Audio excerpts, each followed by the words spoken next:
Hey guys, welcome to another Zelda video. Man, I'm on a Zelda roll.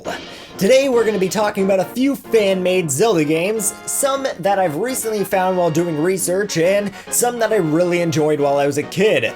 The first two that we're talking about are two Newgrounds Flash games, and the first one being Zelda: The Seeds of Darkness. Newgrounds was a place I would often visit to find cool Flash games to play, and I would always find myself exploring the Zelda section for cool games. And what I often found myself playing was the Seeds of Darkness. The game was based off the sprites from Minish Cap and had you traveling through the woods with a giant bomb attached to you, trying to use it to blow up the 3 Seeds of Darkness. I used to love this game when I was a kid, and now that I'm playing it again, I have no clue why in the world I did.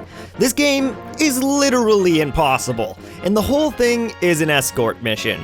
While traveling through the forest, you must protect the bomb from being hit, and if it's hit enough, it'll explode and kill you. Having it not hit is easy until you get to the first boss area, and they just dominate the bomb. You can stay in one place and get pooped on, or run away and your bomb will just blow up anyways. No matter how many times I fought these guys, I had no clue how to beat them.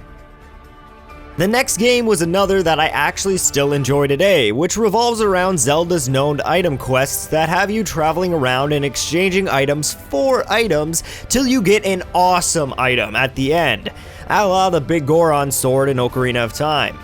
The game starts with you fighting a big, impossible to kill boss, but thankfully he has a huge, obvious weak spot, like all Zelda bosses. And once you unplug him, you get the mighty lampshade. Once you enter the world, you find a temple you must bring the lampshade to, but sadly a guard is blocking the way, and he's hungry.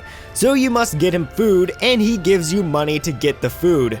But the store is sold out, so you give a man money to buy a Wii to get a bottle of hairspray who you give to Samus to fix her hair.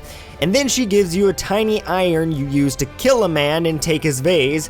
Then you use that vase to get a frog out of a well. Then give that frog to Solid Snake so he can eat.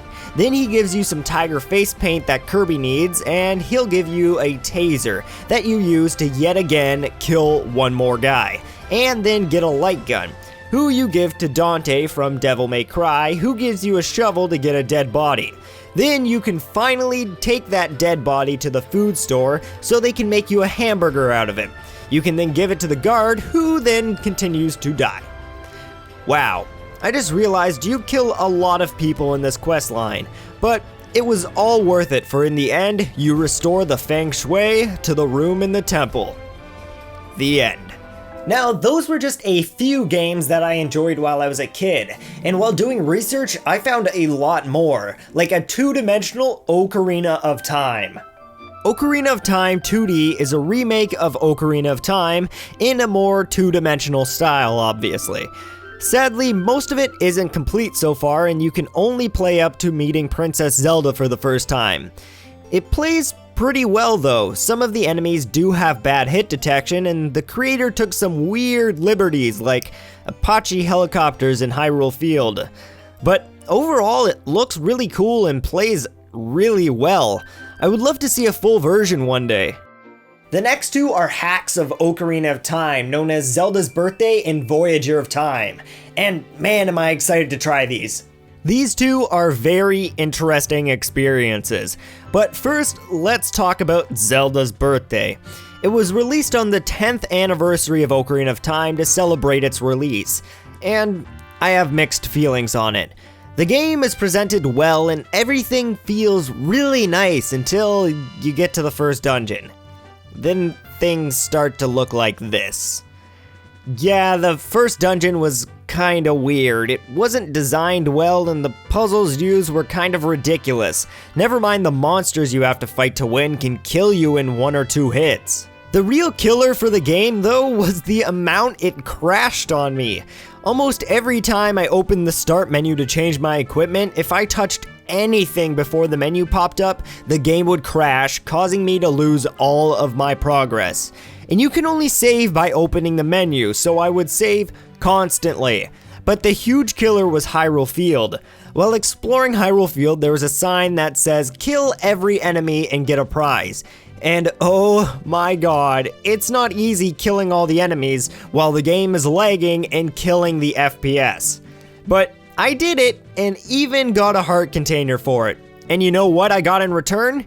The game freezing and crashing when I go to save so I don't lose all my progress. So at that point, I decided to move on to Voyager of Time. Now I start up Voyager of Time, and the first thing that comes to my mind is, wow, look at all of these trees placed everywhere with no reasoning. This is gonna be great. And boy was I right. Sadly, this hack was just as bad as the last. I really wanted to find myself enjoying these hacks like I did with Ocarina of Time, but man did they blow. Trees placed randomly for no reason, dungeon puzzles that are just insane for any casual player to understand unless you know how Zelda works really well, and just some super cheap moves that make the game look really dumb. I don't understand why some people don't understand basic game design and what works and what doesn't. It's kind of obvious, and making something really hard usually doesn't make it funner. It's not a word, but I'm gonna use it. Now, hopefully the last game can make up for these two, because I've heard some good things about it, and I'm kind of excited to try it. It's called Zelda Parallel Worlds. Zelda Parallel Worlds is a full-on change to A Link to the Past that adds new dungeons, story, and world.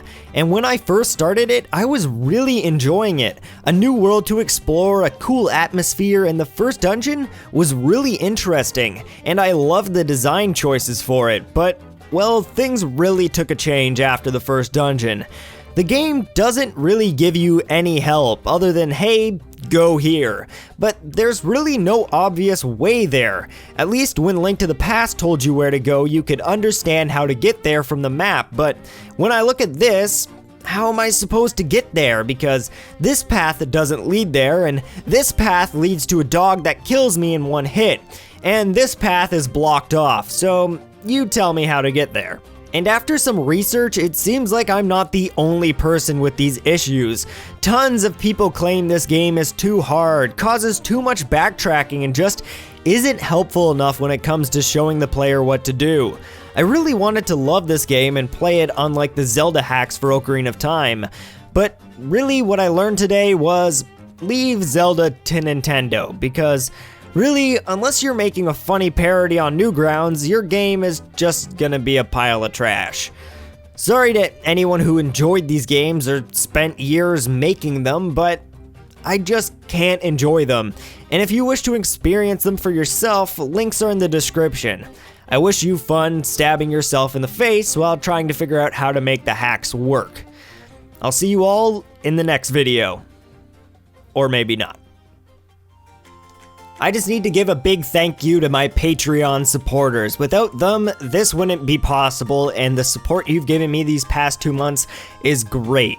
A huge thank you goes out to Rob LaLiberty, Andre Drulard, Harry Martin, Ian Selch, Chelsea Bastian, Thomas Bethel, and the YouTubers Possum Gamer, Cray Trey, and The Game Plank.